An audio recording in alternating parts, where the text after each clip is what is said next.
Well, both. Well, they can both work if you combine them well, and if you keep the balance.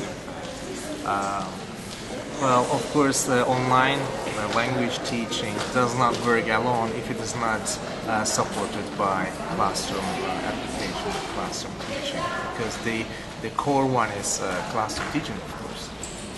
Yes. That's why we have blended learning. Okay, so you think that without the support of a teacher who organizes face-to-face meetings, blended learning wouldn't have the same effect, or would, if it hadn't that's why we call it blended learning. Yes, exactly. That's why we have classroom part and the online part. Without classroom teaching, that wouldn't work then, of course. Can you imagine any disadvantages of online courses compared to blended learning courses? Disadvantages of online? Yes, only online. Only online. Yes. Well, then if you have online course by itself without support of classroom teaching, then the students are left alone, and when they have problems, when they need support, so what are you gonna do then? It doesn't work. It doesn't work. No. Yes.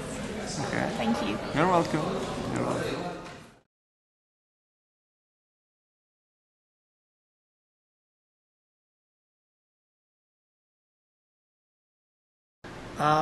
Well, on one hand, I think we always think that the technology change or that the advance in new technology changes the whole education. I don't agree on that. We just get new tools, and before we had paper and now we have screens.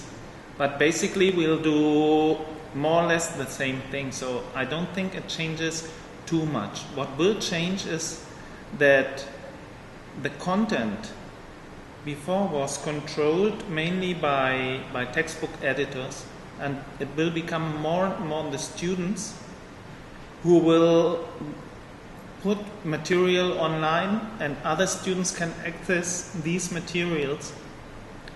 But basically this is already done within the classroom. In many classes, the students, they do student works, they do expositions. The only thing is that the classroom is closed.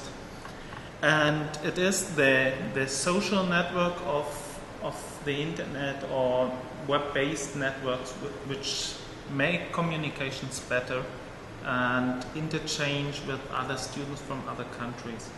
But it is wrong to think that new technologies will change the whole way of how we are studying.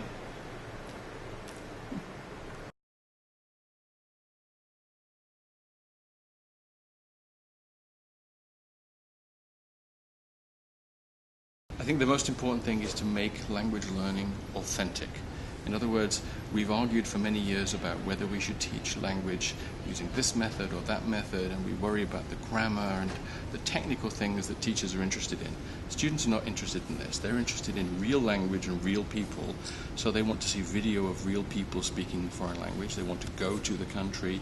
They should have people coming into the classroom who actually speak the foreign language, so we can make a connection between the language, which seems like a difficult subject to learn, like chemistry, but we should make a connection between the language and real people to create a need and a motivation. One of the big problems of language teaching, and therefore language learning, is that students are not motivated, or if they're motivated, they don't see the application of their language. So what we've tried to do in English language teaching, especially in the last few years, is to make it more authentic, to use newspaper articles, to use videos, to use the web, to use social media like Facebook, and now using Twitter as well, to try to connect language and language learning to something real that the students are interested in. We have a very new, technologically media-rich generation coming through our schools and homes now, who are not really as focused on the dry and dusty cognitive learning of grammar books and learning lists of vocabulary. They want to see some authenticity. So the challenge for teachers is to bring that into the classroom using as many technologies and different kinds of approaches as possible, and to take the students' learning out of the classroom. One of the things the British Council is involved in is setting up exchanges between schools and students in different parts of the world, a program called Connecting Classrooms, so that British kids and Romanian kids or Italian kids will be put together in connection. So they'll send emails to each other, they will do projects together, the teachers will go and visit each other's schools. We've got to make it real and create a need, a motivation, a real application of the language, not just the cognitive learning, the hard study of the language.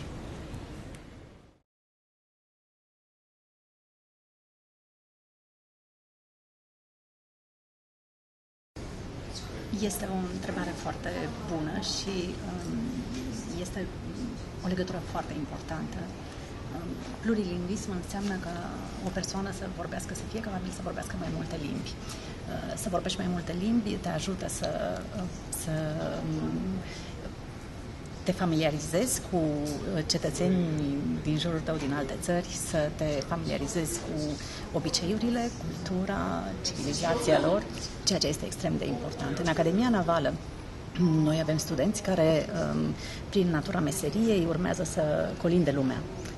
Dacă nu sunt în stare să vorbească mai multe limbi, meseria lor este pe jumătate, cel puțin pe jumătate pierdută.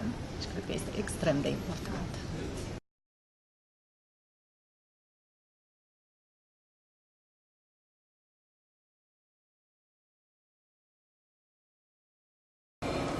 I don't think it's a question of one or the other.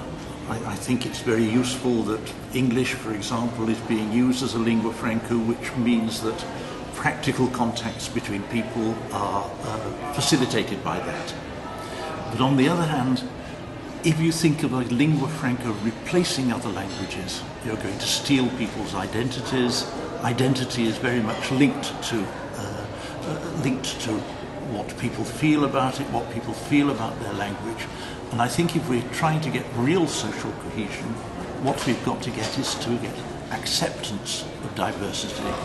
The possibility, I talked in one of my talks about people having a linguistic repertoire where they use quite a lot of languages at different times for different reasons in their lives. And if we can find ways where lots of people do this and they meet at different parts of their own repertoire, then we can get a social cohesion which is based on acceptance of diversity rather than a social cohesion which is based on stereotypes and everyone being the same.